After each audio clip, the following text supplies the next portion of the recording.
Hello and welcome to episode 13 of my Final Fantasy Challenge. NSGNSNCNONENNENBB. Now, this is going to be a long video. I think it's probably, if not the longest video so far, second or third longest video in the series so far. Now, essentially what we can see here that we're doing, we're doing a little bit of stealing, but obviously we still can't be escaping from any fights. We can't be kind of cheesing it with summons, anything like that. So we have to go through, steal the relevant items from the enemies, and then beat them in a normal fight. And as you saw there, that first one, about a minute into the video and the first one's over. So what we're going to do is everything is now going to be at 10 times speed. And there's a very good reason for this. This took about a whole day to get all the necessary items that we needed for Riku to basically be an effective member of the party.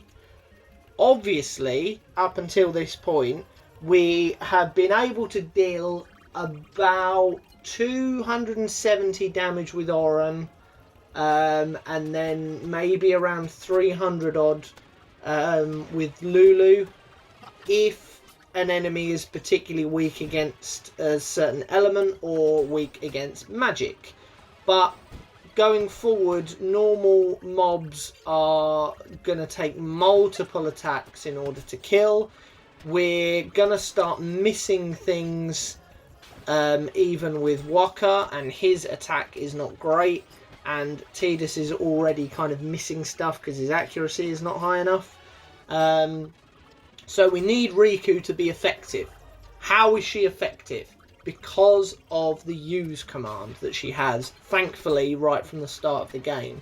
So she can use all manner of, firstly, sort of second level elemental items, and also gems, which will hit multiple party members. Not that we can get any like fire gems or water gems or anything yet, but we can start getting second level elemental items, things like dragon scales, things like bomb fragments, I believe, are second level. Those sorts of items already are going to be very useful, but she also has a plethora of grenades that attack all enemies and they inflict status ailments. So we've got like smoke bombs to inflict darkness. We have got sleep powders to inflict sleep, funnily enough.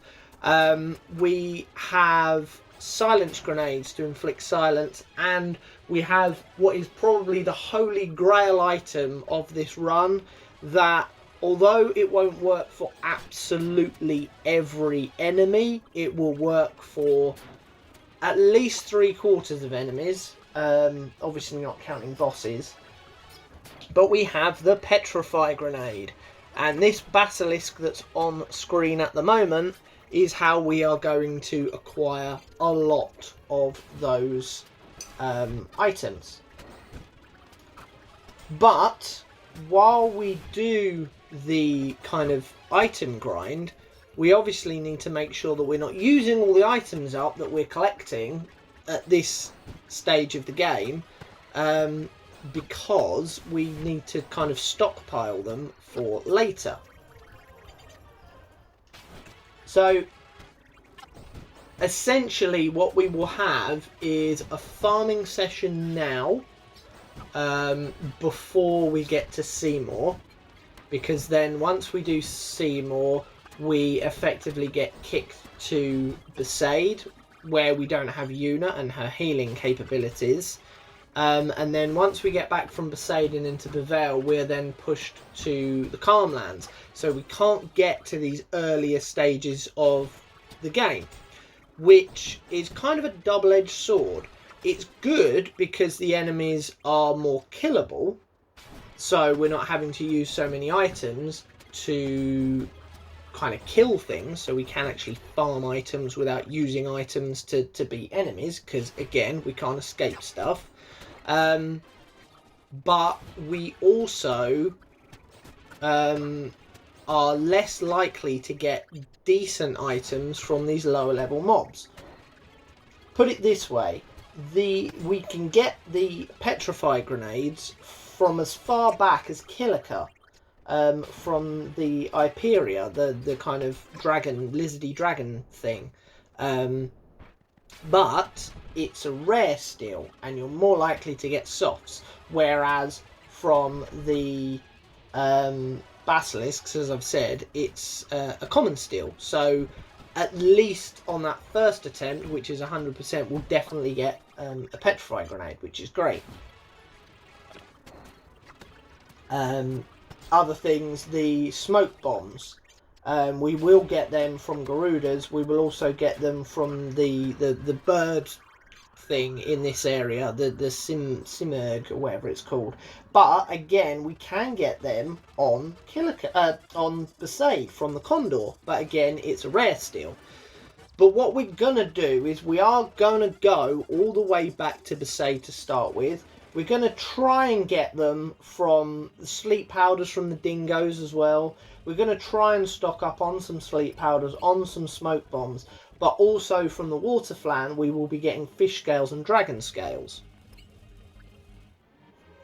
And the idea behind that is to have some, obviously, some elemental bits and pieces to get hold of. And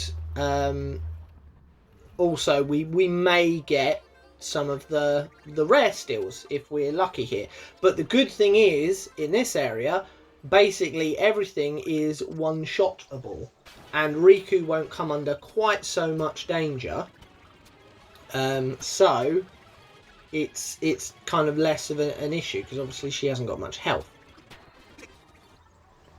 And once we've done what was effectively a couple of hours here, as I say, this was basically a whole day's worth of recording, and I mean in terms of like probably close to a 12-hour day. As I said, this is 10 times speed you're watching this at, so you can kind of extrapolate that. It's like 70 odd minutes, so yeah, times that by 10. 700 minutes, however many hours that is. Off the top of my head. So yeah, we will have a couple of hours at Besaid. We will then go to Kilika and do the same there. We will try and get some electro marbles and some lightning marbles from the yellow elements. We might get some poison fangs from the killer bees, and we might get some petrify grenades from the Dionyxes. And especially the poison fang is kind of the real pain at this stage of the game, because even as far as Josei, where you're fighting the bite bugs, it's still only a rare steal. It's not until we get to, I believe it's the Calmlands. Yeah, looking at my list. Yeah, it's not until we get to the Calmlands that the poison fang becomes a common steal from those little bugs, which is a pain. But the good thing is the poison fangs are only single target stuff, so by and large we're going to hopefully keep hold of them for quite a while. Because what we can do with some of these lower level things where we're having to fight them, and I'm thinking again, I know I've mentioned them before, but specifically things like the Garudas and the Basilisks. Although I think the Garudas might be susceptible to petrify, but obviously the Basilisks aren't. But we should pick up, and we've already got a few, poison touch weapons. So we should be able to inflict poison on those sorts of enemies and let the poison just kill them from that, and we can kind of keep hold of the items. But yeah, effectively, once we get back to Bevelle after going to Beacon, and then obviously freeing ourselves from prison and beating Seymour again, you can't go back beyond Guadalcanal. So we can't get to these areas until we have the airship. And in order to get the airship, we've got to go all the way to Zanarkand and beat Unalesca. And I can promise you, we are not beating Unalesca anytime soon. And we're not beating her with the equipment and the items that we've got at the moment, because she will just completely annihilate us.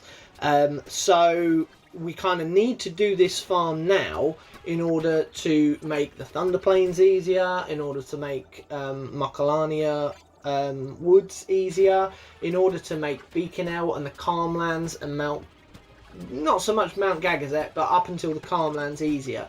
Because then once we get to the Calmlands, effectively what we can do to do a quicker kind of item grab is we can do the battle arena and we can capture all of the things in the Calmlands first to reopen it, and then we can go around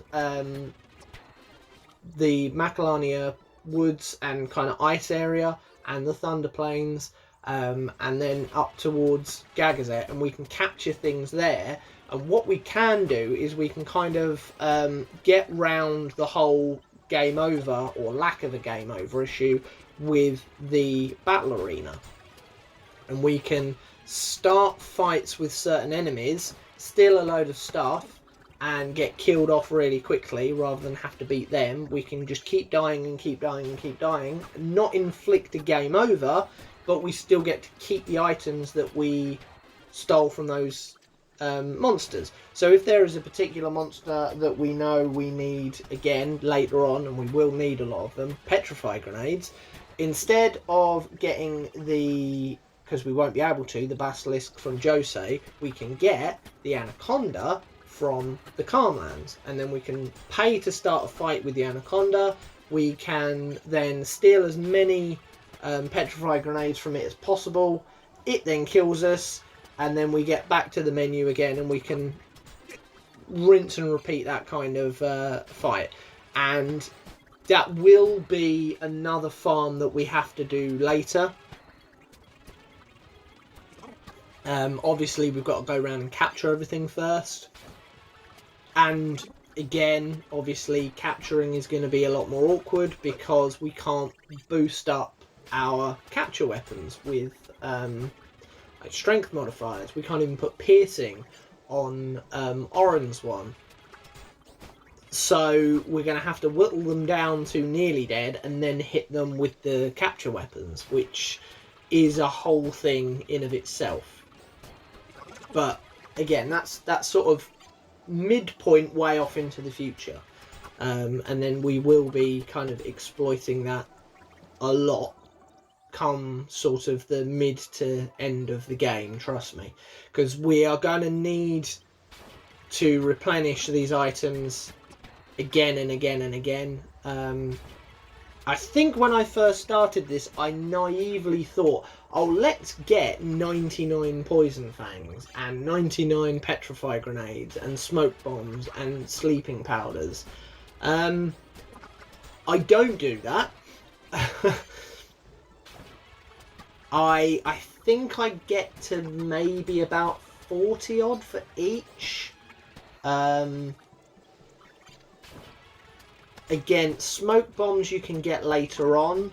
I think sleep powders you can get in Beaconell, if I'm right in saying. Yes. Smoke bombs and sleeping powders you can get in Beaconell. And Macalania, again, sleep powders. By Macalania, you can actually get sleep powders as a regular steal. So I think, by and large, I get as many as I can here as a rare steal.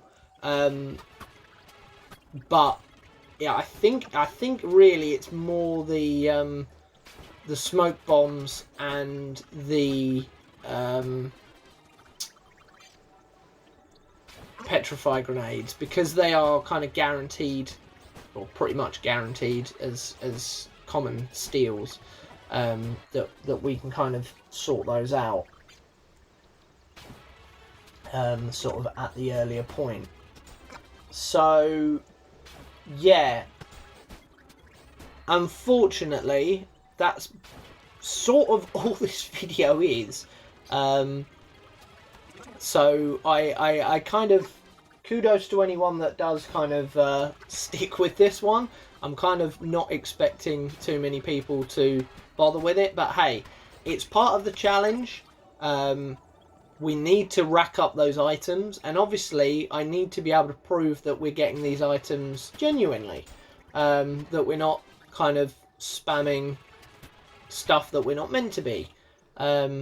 There will be a couple of game overs in this. There was definitely times where I was kind of riding my luck a bit too much and ended up losing a little bit of progress here and there. Sort of further on, obviously, we're sort of talking back when we get to Mushroom Rock Road area and the Road to the Moon flow. Just purely because a couple of people go down to things I didn't think they would, and then obviously you've got kind of lack of people to be able to attack. Maybe I'm kind of relying on Waka's TKO. Obviously you will see a lot of Lulu in this as well because of her Death Strike weapon. Thankfully her evasion is nice and high, even if her defense isn't.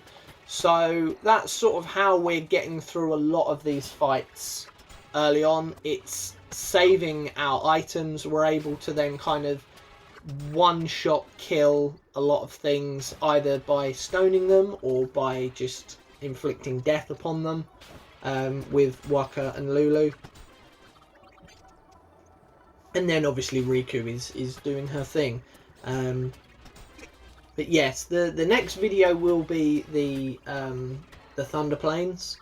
And I believe the video after that is going through Macalania Woods with the Spheromorph fight. And I think actually what we then do after that is do a little bit of a backtrack and do a bit more of an item top up in the Thunder Plains and in Macalania as well.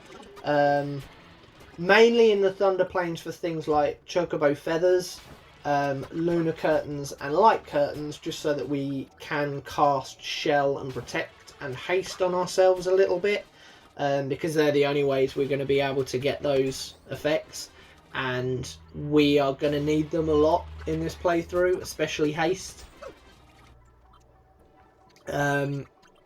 Yeah, I believe they're the next two videos are those, the Thunder Plains and then kind of the Macalania Woods with the Spheromorph fight, and then a bit of an item grind towards the end of it before we then head off to Macalania Temple, where we will again have to farm Seymour and Anima fight for the Silent Strike weapon, which we will need for later. And again, that will be a case of just repeating that fight, and I won't obviously show every single time that we do that fight. If memory serves, I think the plan was to show the first fight and then show the kind of success on getting the item. But to be honest, I might just include the actual one where we get the item. I think we're off to Kilika. We've kind of had enough of Besaid. That's the other advantage of this. We will be getting quite a few bits of equipment. Hopefully things like Stone Ward, Poison Ward, Dark Touch, Poison Touch, Stone Touch, those sorts of things. Potentially some elemental weapons as well, which will help us for certain characters. But we will also be able to build up a lot of gil as well, purely because we'll just be selling so much pointless weapons and equipment. And with that, we will be able to kind of buy plenty of potions and high potions and Phoenix Downs, when we get to our bed shops, we can keep Riku stocked up on grenades. Not massively woohoo on their own, only doing about 350 damage, but they do it across everyone, so that's still more powerful than Orin's attack, unless he manages to crit. But the grenades themselves can actually crit as well. So they're not as useless as you think in this kind of run. I know most people probably don't really bother using things like grenades unless they're keeping them from Riku's mix ability, which obviously we can't do.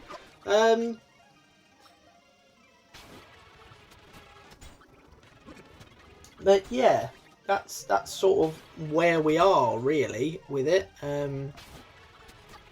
It's just going to be a case of, yeah, go to the area, fight the things a lot, and hopefully get as many items as we can. What you will notice from the Thunder Plains onwards is the kind of party setup will have a dramatic shift, mainly because of Riku. Obviously, with the use of our sentry, we can get rid of ambushes. We might still get outsped for the moment, but soon we will be able to buy a first strike weapon for Tidus. I don't think we've already got it. I think you get it in the Macalania Woods, I think, maybe, from Oaka in there, I believe. I don't think you can buy it in Guana Salam. But with that, we will be able to have Tidus in the party, and then even if we get kind of outsped for everything, he will get the first attack. Regardless, even if we got ambushed, he will get the first attack, and then we will be able to swap him out for Riku, as long as we remember to keep Riku out of the party. And then with that, even if it's a horrible kind of monster that we're not looking forward to, 9 times out of 10 we can just hit them with a petrify grenade and just kind of be on our way. So yeah, that will be the plan, really.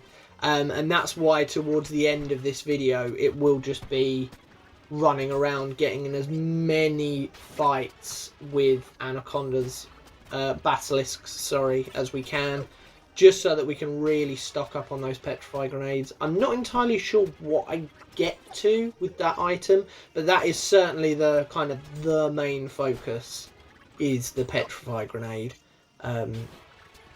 for this kind of farm. As I say, about 3/4 of enemies are going to be susceptible to it. Sell a few more items. Obviously, we're selling the... Oh, finally got the primer. Obviously, we're selling the spheres that we're getting as well. I know they're only selling for 1 gil, but as I've said before, over the course of a playthrough like this, we'll be selling probably thousands of them. So, hey, it helps. We might as well sell them, because we can't use the damn things, so... But yeah, that's sort of this video in a nutshell, really. It's me running around in circles, getting into random encounters and stealing like my life depended on it, really. And that is sort of why we're doing this at such a speed, just purely because I wanted to make this only one video. I didn't want to have to split this across multiple, because yeah, it's not going to be, it's not the most thrilling of kind of visual content, at least, but hey, it's got to be done. Without doing this, Riku is next to useless, and I've been banging on and on for however many videos about how when we get Riku in the team, everything changes. Well, it doesn't change unless we do all this, unfortunately. But we got all the Guarda Salam stuff done in the last video. So once we get back there, we can just breeze on through, as it were. And what's quite interesting is a lot of people miss these sorts of bits and pieces. If you do go south. I don't know whether it does it straight away after the failure of Operation Mihen, or whether you have to get all the way to Guadalcanal and then come back. I think it might do it as soon as the operation fails.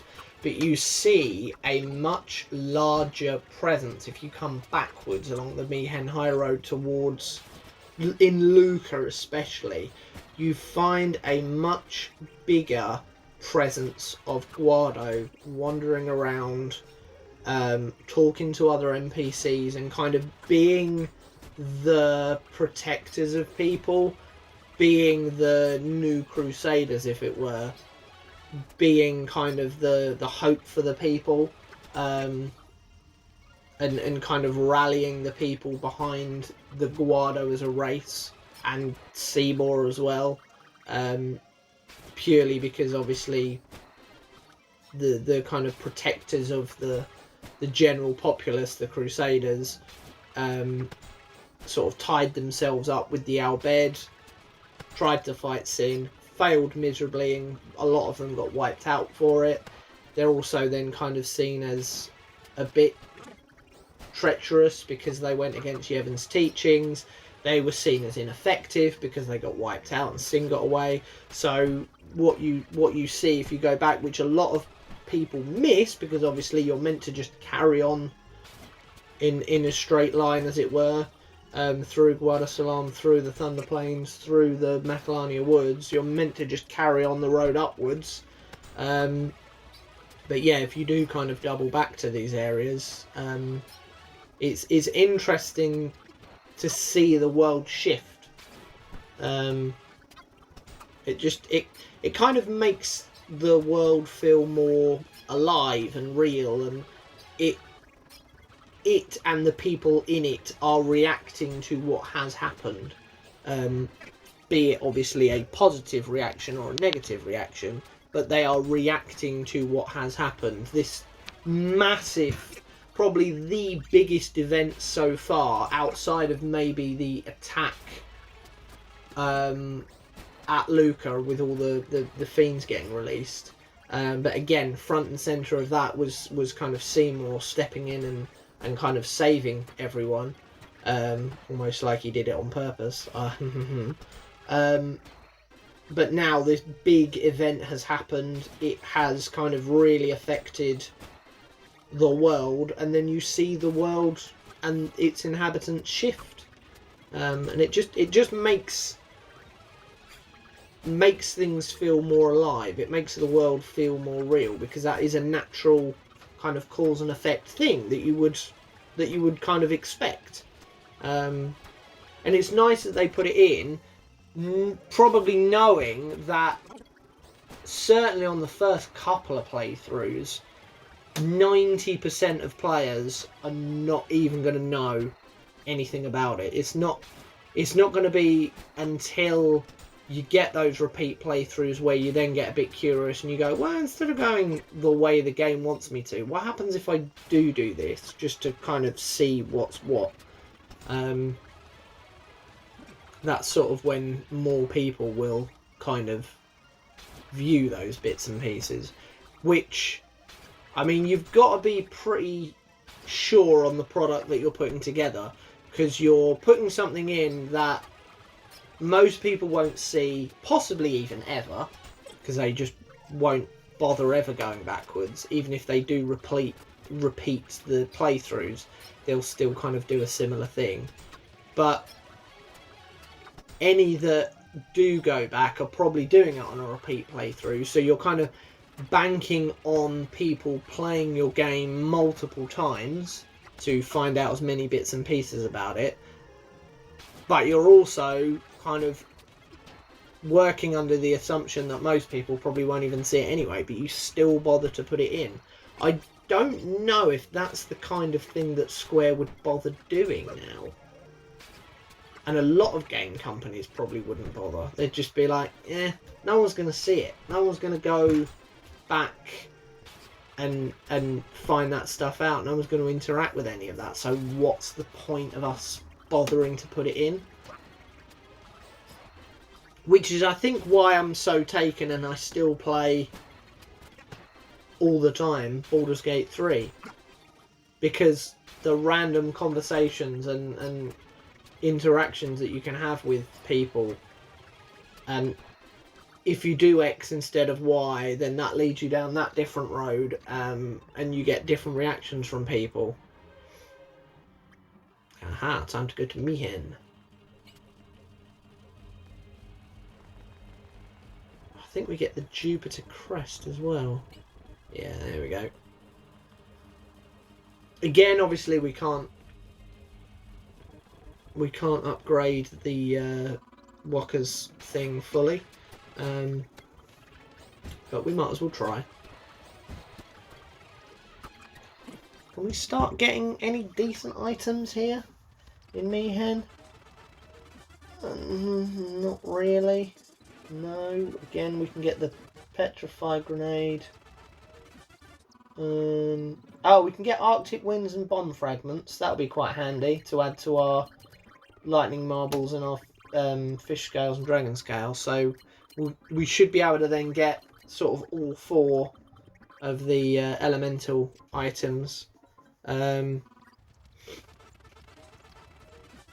think as well around here we either have already or we're going to start to get a piece of equipment for Waka that gives him SOS, Null Blaze and Null Shock.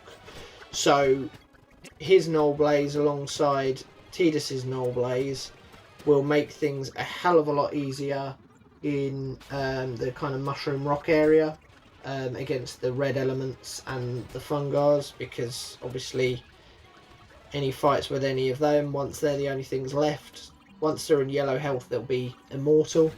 So it's just handy to have that on Waka as well.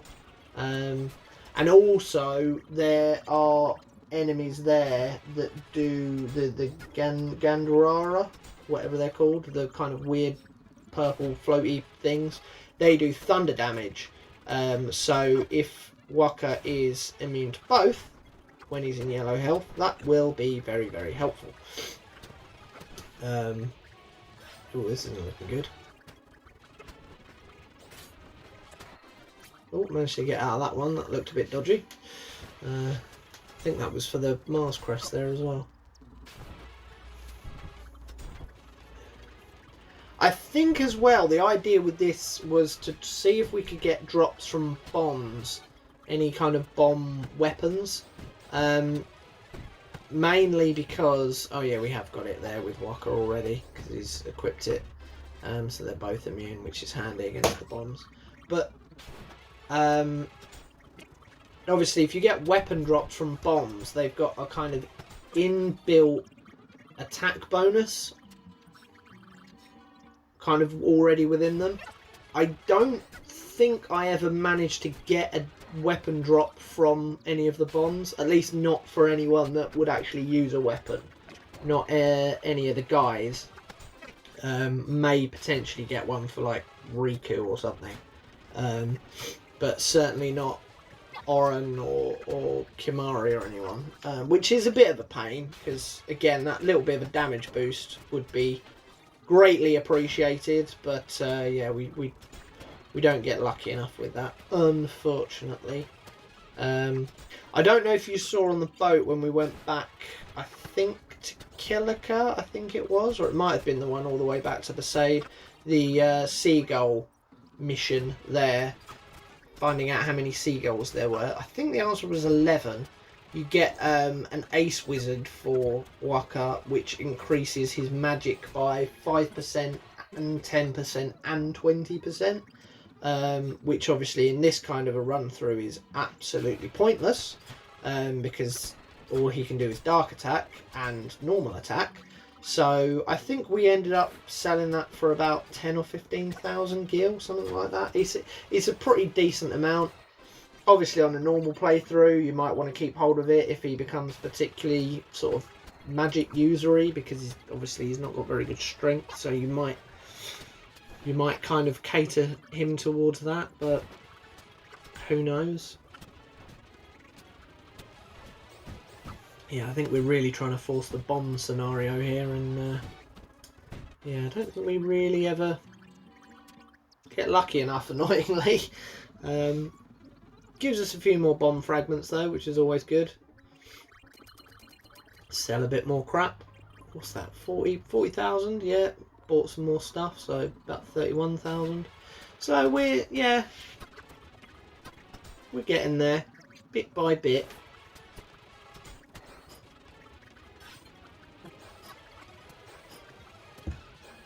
Now, is there anyone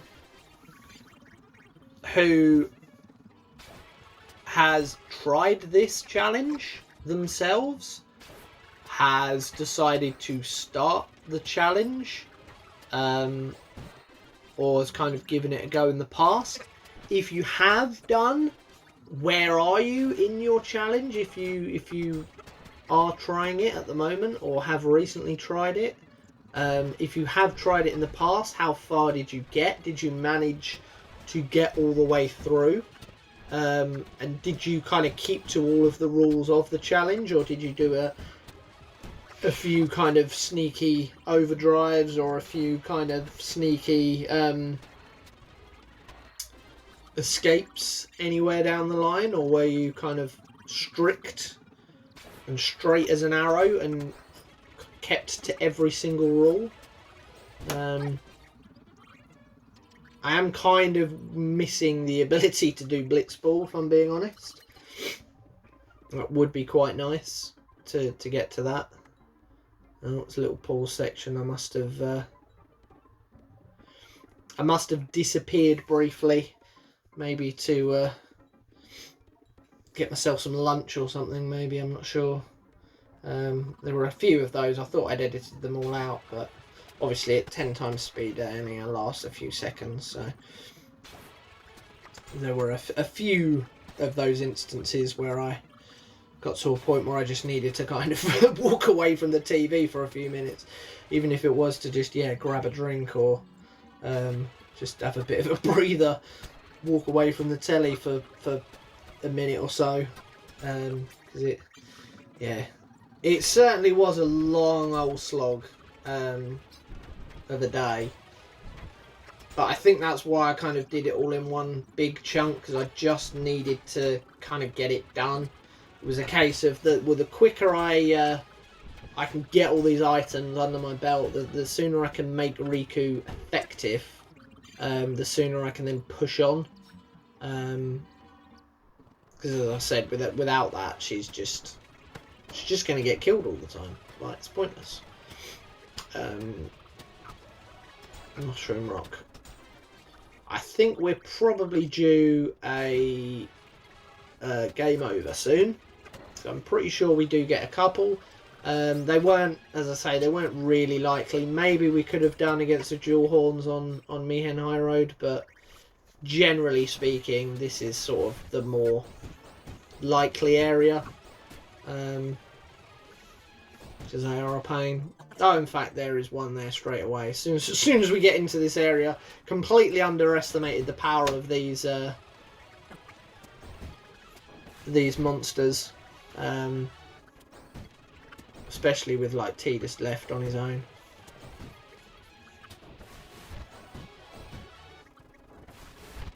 No Stone Strike or Death Strike for him. It makes him absolutely useless.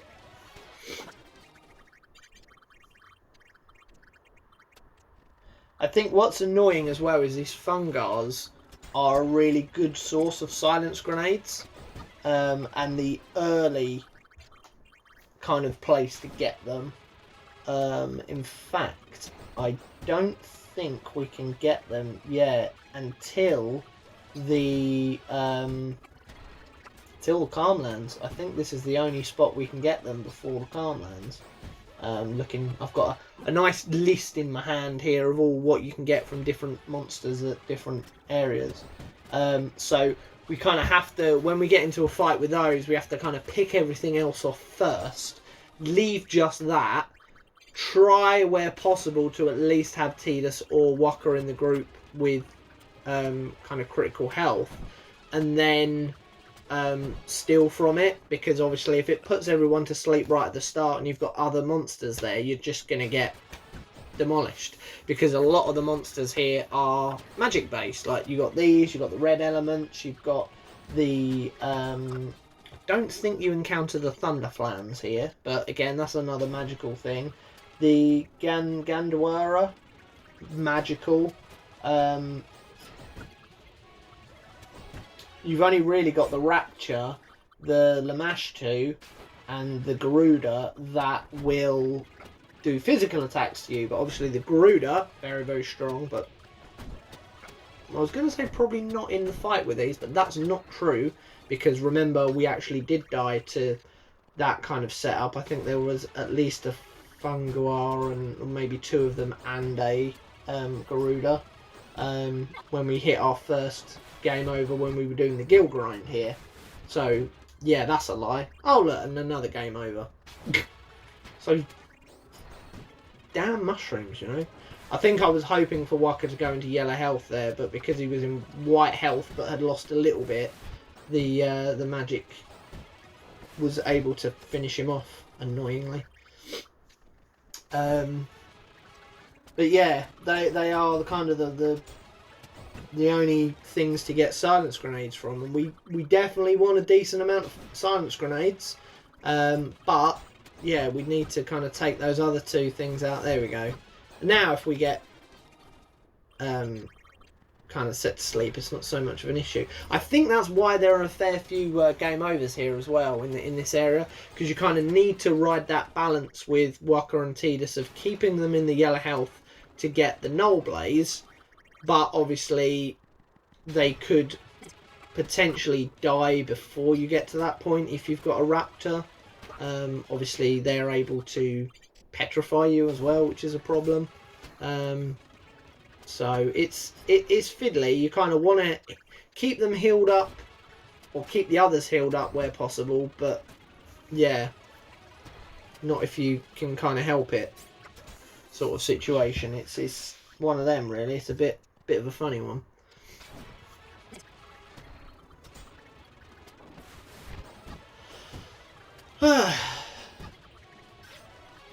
Yeah, it would be nice to after this we can get back into things. We can really get kind of stuck into what's actually happening. Obviously the last one at Guadalsalam was just really story dump, which again, kind of very different from this, because this is just random encounter dump effectively, and that was none of that at all. It was just all kind of cutscenes and conversation and kind of pushing the story on. And this isn't pushing the story anywhere, but it's going to be vital to gameplay for later. So it'll be nice to get those kind of the next couple of areas where there's a bit of a balance, and getting a boss as well will be good. We haven't had a boss since the Extractor, actually, where we beat Riku. So yeah, I think unfortunately as well it comes not that long after the guild grind. Obviously you have to do that big old guild grind to get the TKO and the sentry for Waka and for Orin, and then you only get a couple of videos after that. You get the Josei Temple, you get the Moonflow bit, and then you got Riku. And granted, we could have gone back and done all this before Guadalsalam, but I kind of wanted to effectively separate this out from the guild grind as much as possible. So doing Guadalsalam sort of made sense, because it was another video to kind of wedge in that middle area, just to keep these as far away from each other as possible. But yeah, we will have another one similar to this, although it won't be quite so long, in Beaconell, where we can kind of stock up on our sleep powders, we can stock up on our smoke bombs. We will need to get shadow gems from there as well, from the landworms. So yeah, that will be an interesting one. As I say, it won't be like a whole day's worth, So depending on how that is and how the rest of the video falls, what I might do is all the bits at the beginning of Beacon L with kind of the monster rush, if you like, at the beginning while you're collecting the characters, might do that, then have the kind of item grind bit in the middle sped up a bit, maybe 2, 3, 4 speed, and then we can just do the rest of Beacon L when we get to home after that, so that we can kind of keep it as one video, and we can kind of then breeze through a lot of the item stealing section, because I think I probably was there a couple of hours, in fairness, so it'd be worth kind of trimming that down.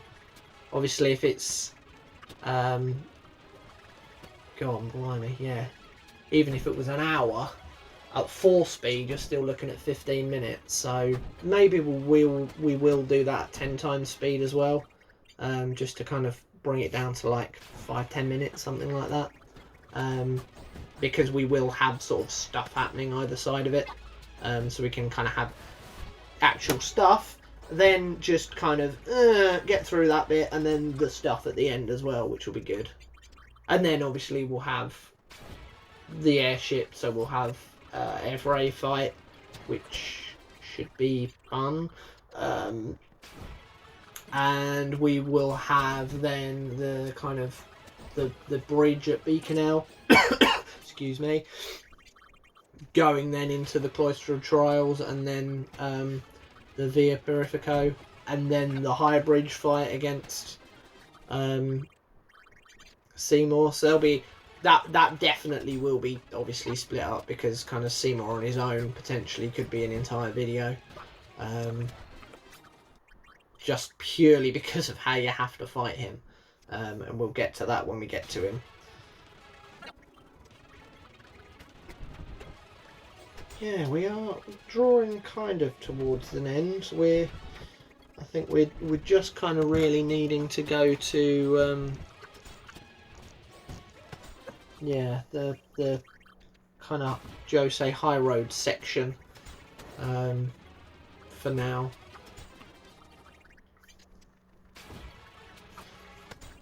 And by and large, it will be sort of Petrify Grenade collection. And maybe as many Poison Fangs as we can get as well. Poison Fang. Some Smoke Bombs, I suppose, as well, if we get the birds. That will kind of be generally it.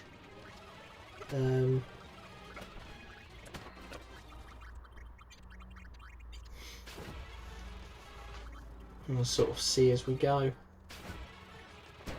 Yeah, we're about to cross over the bridge.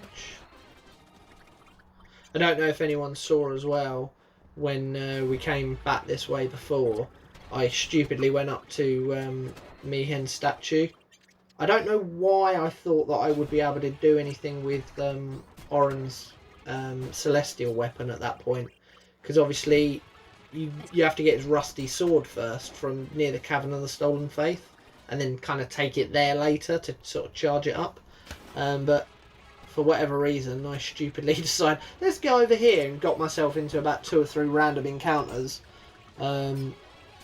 before kind of the route back even to Mihen High Road, which is dumb. Just me having a bit of a brain fart. And speaking of which, there will be a bit of a brain fart moment coming up in a couple of minutes. And it's quite a major brain fart moment. So what I've done specifically is I have actually slowed the footage down to show it in its entirety, because I think it's very important that you see exactly what I do and how I resolve it. And if you think you know what I do, let me know in the comments now. Don't cheat. But what do you think I do? What cock-up do you think I make that is quite spectacular, that it's very important that I show you it in its entirety?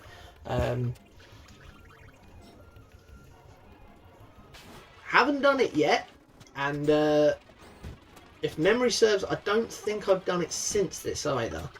So obviously I am kind of still playing through this, and I am ahead of these videos. A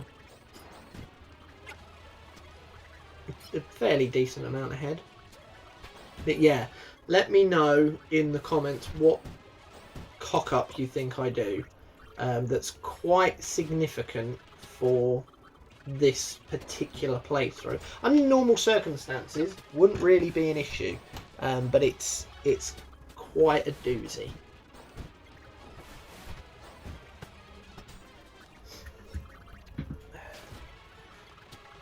And I was sort of kicking myself as well for doing it. Because at the time I was like, oh no, what do I do? But I kind of... I came up with a solution, and I think it's the right one. I hope you agree. Yeah, it's... yeah, sort of come just looking at the dreaded red line on the kind of edit thing, and it's getting, I think, ever closer to that section. But yeah, as I say, we will just for that little bit, and then we're gonna obviously ramp it back up to 10 speed again, just to get through the last, what are we looking now, about 20 minutes of the video, 15 minutes of the video, something like that. Yeah, it's quite a doozy, shall we say. Yeah, let me know in the comments what you think it is, and we'll see if anyone was right. And we'll see if anyone cheated.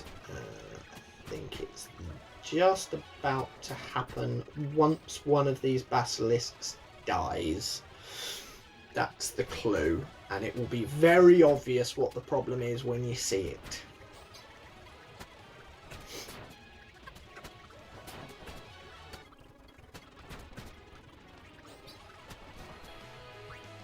Aha, slowed down. So yes. Oh, it's weird seeing it at normal speed. It feels so slow. But that's the normal speed of the game. Very bizarre.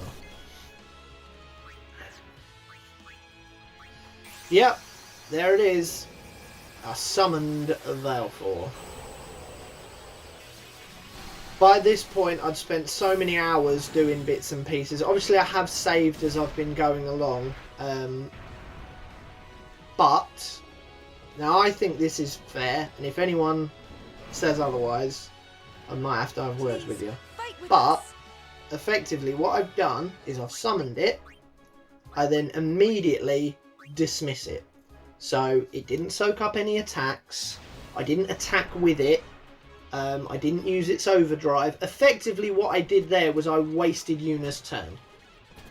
Now, I think, personally, that means I'm still alright within the rules of the game. Because, although I did accidentally click the summon button, I think at this point, stupidly, I hadn't left the cursor bit on memory, so every single time it was jumping back up to attack, and I was having to go through, and I had not long changed it, and I was going a bit doolally with who was in what menu and what was where, and I think instead of where I was down at the white magic for Yuna, what I was planning on doing was going up to the attack thing so that I could see how much health was left on the enemy, because obviously she's got a sensor weapon, and obviously where I only went up one with the menu instead of all the way up to the top with attack, I went up one to summon and just kind of had a complete brain fart moment. But as I say, I didn't use the Aeon. It didn't soak up any of the damage. It didn't protect any of the characters. I immediately dismissed it. So effectively, all Yuna did was skip a turn. And that is kind of why I then carry on with things as normal, because at the time I was thinking, oh, when did I last save? Should I just reset the game and carry on from that save point? But I think it had been maybe 40 55, maybe 60 minutes, something like that, since I'd properly saved. Because you can see me kind of keep going back over to the save point, but effectively all I'm doing is interacting with it, fully healing, and then coming away again. I'm not actually going into the menu and saving.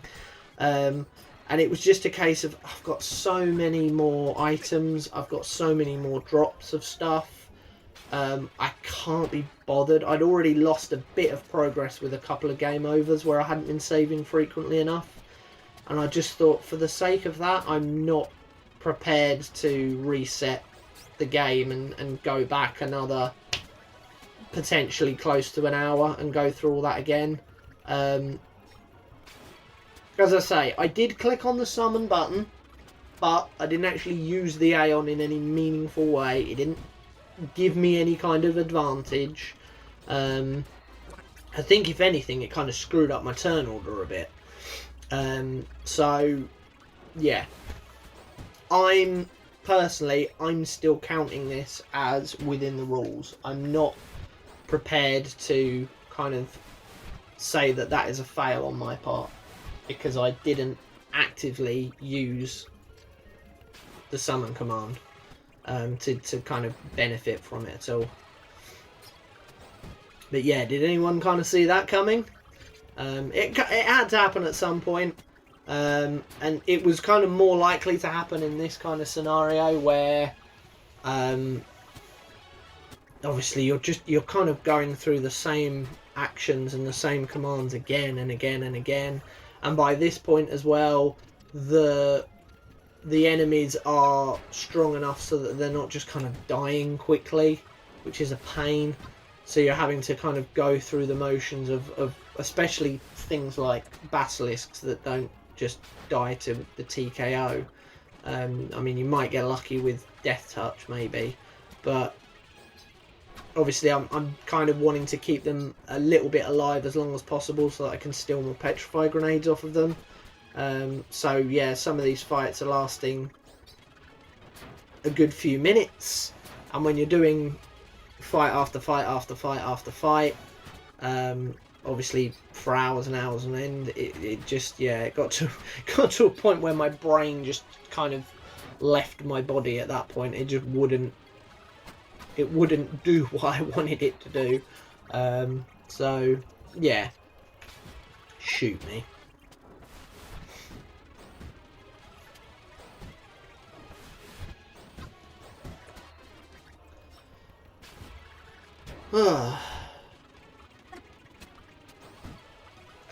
As I say, I don't think I ever, well, I haven't yet anyway, made that mistake again.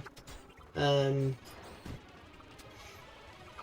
have certainly shifted over to the Overdrive menu a few times kind of since this and gone, oh no, nearly, oh definitely not, because obviously once you accidentally click on that, you're kind of stuck doing the command, even if you then don't do the kind of prompt with it for, say, Tidus's up, down, square, X, whatever, or no, what am I talking about? That's Oran's. Or Tidus's kind of backwards and forwards bar, or the reels for Waka.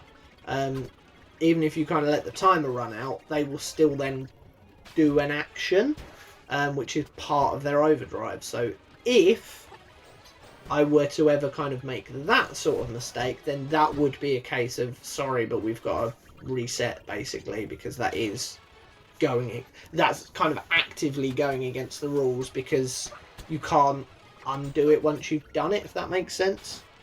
Once you've sort of committed to the action, unlike there where I could obviously dismiss the Aeon before kind of carrying on, because it doesn't do, it's not like old school where you would just click on a summon and it would appear, do its maneuver and sod off. Because it was an active participant in the fight, you can kind of then tell it to sod off, and because it then gets you back to the normal player characters, technically it's not even really an escape either, because you're still in the middle of that fight. But yeah, if it was a case where I accidentally kind of did that, or had a brain fart moment and accidentally went into the Customise and clicked on a few bits in there and changed a weapon, then again it would be kind of a reset situation, because you couldn't even really sell it, because chances are whatever you've done, you've made the weapon better, so it's worth more than it would have been. So you're still benefiting from it because you're getting more money from the shop than you would have got. I think the only other one on there, looking at it, the only other one you could potentially sort of start to do and then back out of is if you accidentally clicked on the play Blitzball on the sphere, the save sphere.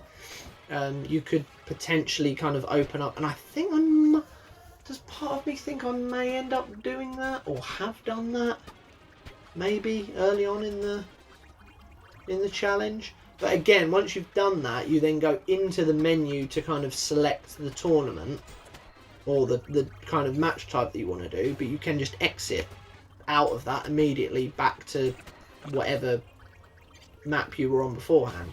So although you've kind of gone into the menu, you can retract yourself back out. It's not like it puts you straight into a Blitzball match where you can then win items. You have to kind of go through a couple of other stages first in order to get to that point. Whereas, yeah, with the Overdrive thing, once you've accidentally clicked on it, you're kind of screwed. Same with escapes as well. Once you've clicked flee, you run away immediately. Or once you go into the escape bit in the menu while you're looking through weapons and items to change, that's one to kind of be wary of. Because again, if one person escapes and the others then die in the fight, technically I don't believe it's a game over because somebody's got out of the fight. So again, that's kind of a situation of once you've clicked it, you're committed to it, you've already kind of broken the rules, as it were.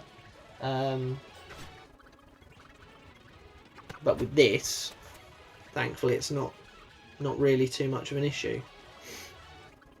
We were able to rectify the situation.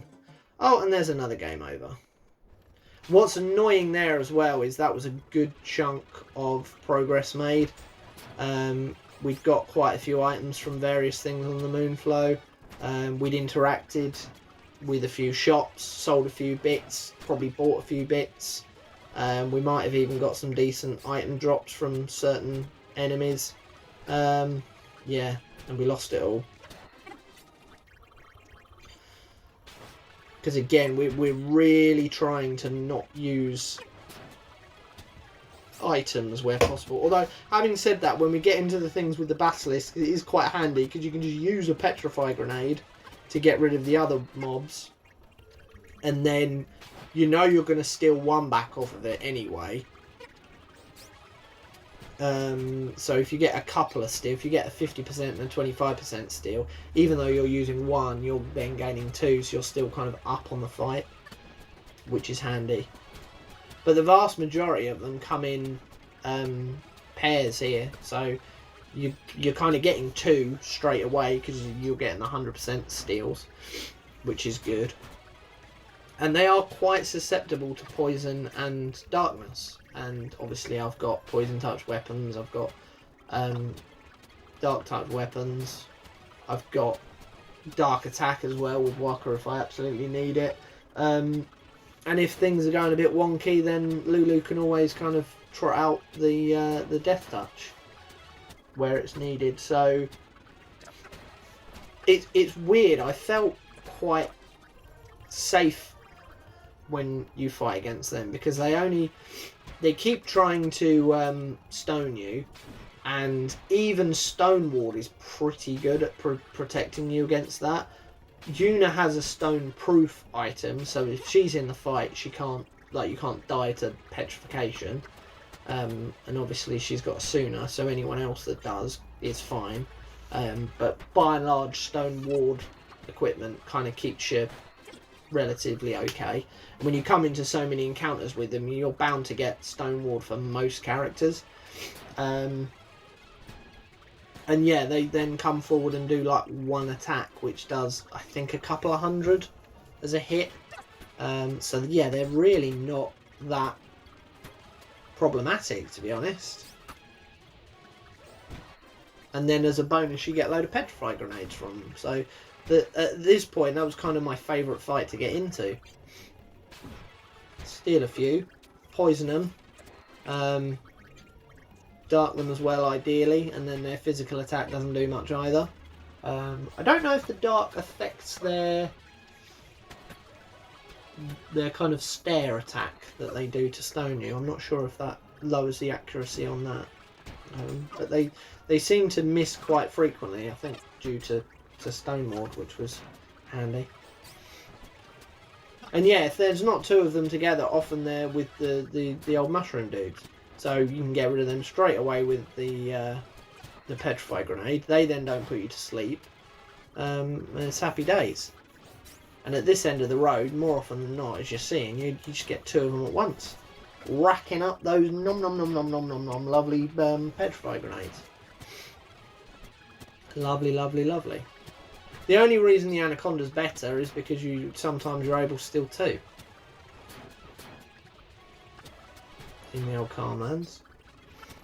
The only problem is they have like a sonic tail, which these don't have, thankfully. Obviously, if they had the sonic tail ability, you'd be a much more kind of tricky situation.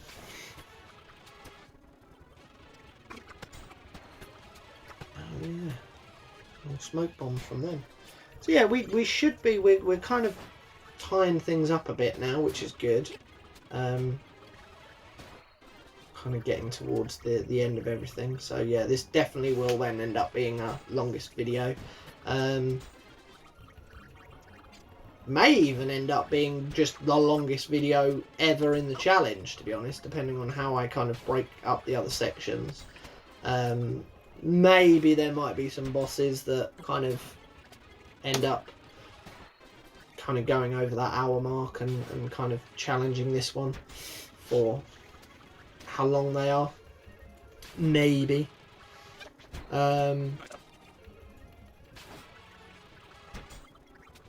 But yeah, outside of that, we seem to be in a pretty good position now. We're very well stocked up. I'm hoping towards the beginning of the next video we'll be able to kind of show how many items we've got. Because obviously with this we're kind of checking our numbers through the use command, just to kind of see where we are with stuff. And obviously with it going so quick, it's impossible to kind of read anything of significance. I mean, if anyone saw anything there, then good luck to you.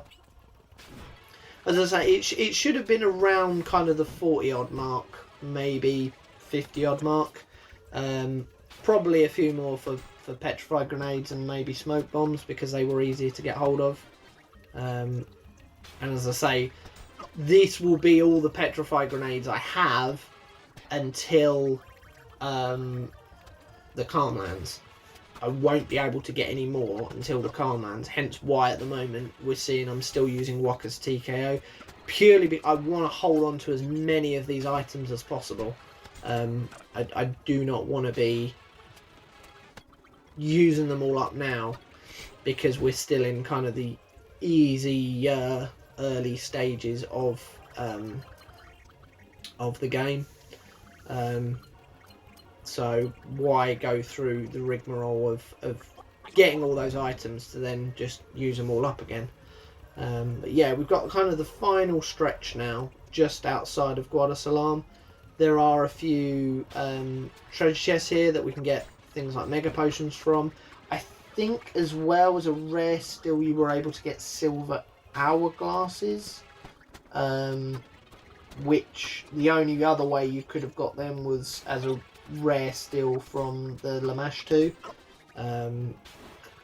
maybe I got 1 or 2 from them, but probably not. But yeah, outside of that, it's the treasure chest here. But by and large, it's mega potions, which I'm not going to turn my nose up at. Obviously, at the moment, I can't use our bed potions till we get to Beacon L. And only Riku can use our bed potions, whereas everybody can use mega potions. And our bed potions only do 1,000 health, so they might not, although they probably will in most situations, they might not fully restore Orin. And obviously if we get to a point where we need to double people's HP, then mega potions are a lot better for that, because a lot of the other guys go into kind of 1,200-1,300 health. So again, if they're knocked quite low, an our bed potion's not going to cut it. It's mainly though because everybody can use the mega potion. Obviously you don't get the petrification and the poison and is it silence or darkness healing from them, but the health should be more than good. But yeah, I think we're sort of getting to a wrap-up situation here, looking at the timeline. So I want to say a massive thank you to anyone that got through this video, certainly, but anyone that kind of spent any time with it. I appreciate it's not the kind of most dynamic video to be watching, because it's just fight after fight after fight, but it needed to be done, and I needed to have kind of visual evidence of me actually doing it. Otherwise it would just be a cut to a next video and I've got all these items somehow. I could have broken all manner of rules getting them, and I was determined to do everything cleanly and properly, so that's what we've done. But yeah, Thunderplane's next, so a good bit of progression, a little bit of story, new enemies as well. We can actually kind of see the effectiveness of Riku in action, which I'm looking forward to kind of showing. And then Macalania Woods and our next boss, which is also good. So yeah, thank you everyone for watching, for tuning in, for getting through all these bits and pieces. There will be a little bit more of an item grind, as I say, after the Macalania bit, but and the Beacon Ale, but we'll kind of cut them down in the same way and put them in between other good bits, so we won't have other videos like this. But yeah, I think this is wrapping itself up, so I will say a huge thank you for watching, and I will see you again next time. Goodbye.